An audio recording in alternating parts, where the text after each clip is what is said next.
If Jimmy Cassidy had to pick one race as a career highlight, there's no doubt which one that would be. The 1983 Melbourne Cup. And Kiwis flying might beat them all. Kiwis come from last in a phenomenal performance.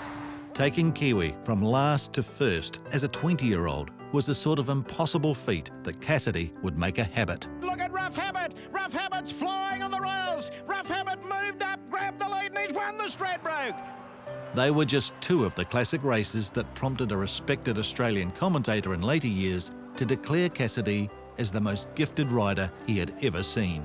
A genius of a ride by Jimmy Cassidy, weaving his way through the field, and Rough Habit just appeared from nowhere with Jimmy Cassidy riding the race of his life.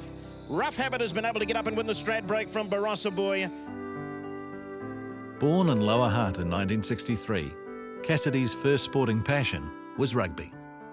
School didn't hold much interest apart from rugby practice, and his ability earned him selection on a team to tour Australia in 1974. A decade later, it was to become home. A competitive nature, a will to win, perseverance and a small frame made Cassidy ideally suited to a jockey's life. Racing became a shared family interest, brother Larry following him to a successful career in Australia. The natural riding talent shone through early. He was a top apprentice and won the New Zealand Premiership in 1982, while still a teenager. It was Cassidy's connection with Kiwi that launched his international career. The horse that was bought for $1,000 and used to round up sheep on Snowy Lupton's farm had a magnificent finishing burst that Cassidy timed to perfection in the 1983 Wellington Cup. Here's Kiwi coming right from the back of the field and getting up on the inside of Marita close to home. Marita in front going to the line.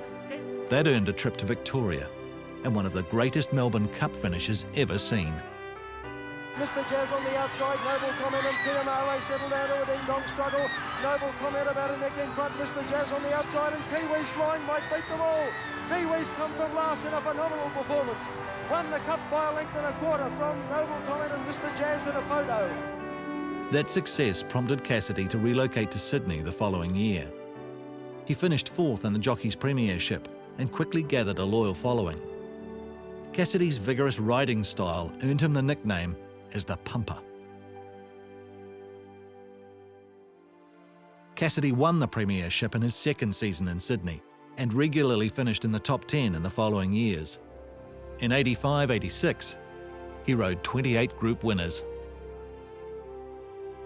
Every jockey's career goes through highs and lows, and Cassidy often courted controversy. He dealt with injuries and suspensions and made it a habit of bouncing back better than ever.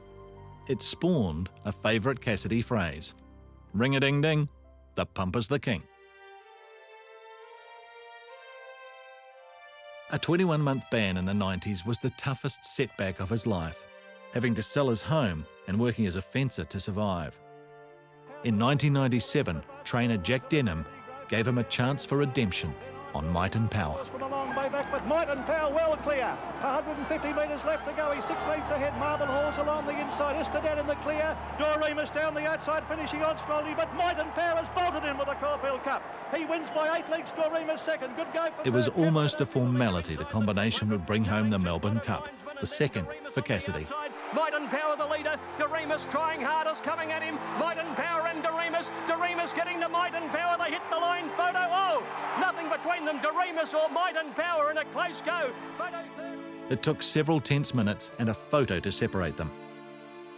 Might and Power holding on to win a thriller. The following year, Cassidy was in the saddle again as Might and Power became the first reigning Melbourne Cup winner to claim the Cox Plate.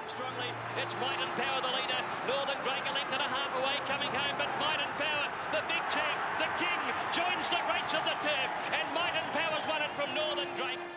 The Cox Plate gave Cassidy 3 legs of Australian racing's Grand Slam. In 2001, he joined an elite group with victory in the Golden Slipper.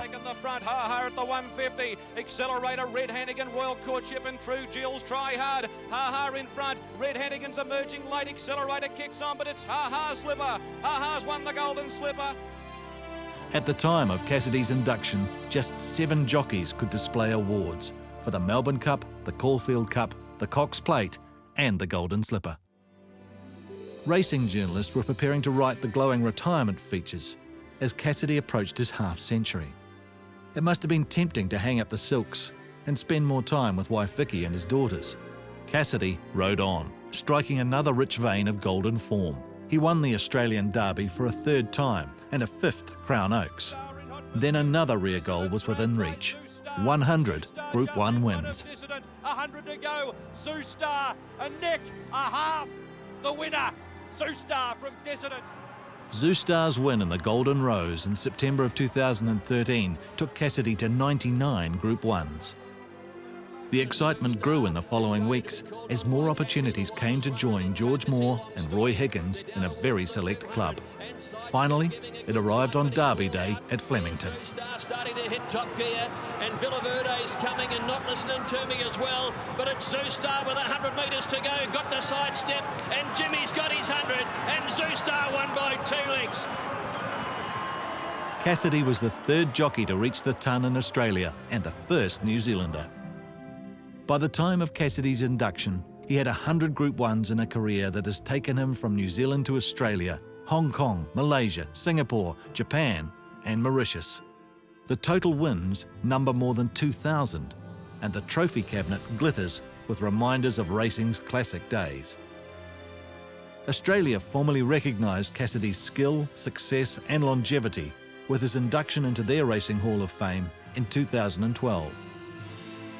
Cassidy has been greeted with generous applause when returning to scale at Flemington on many occasions. But November 2, 2013 was particularly poignant.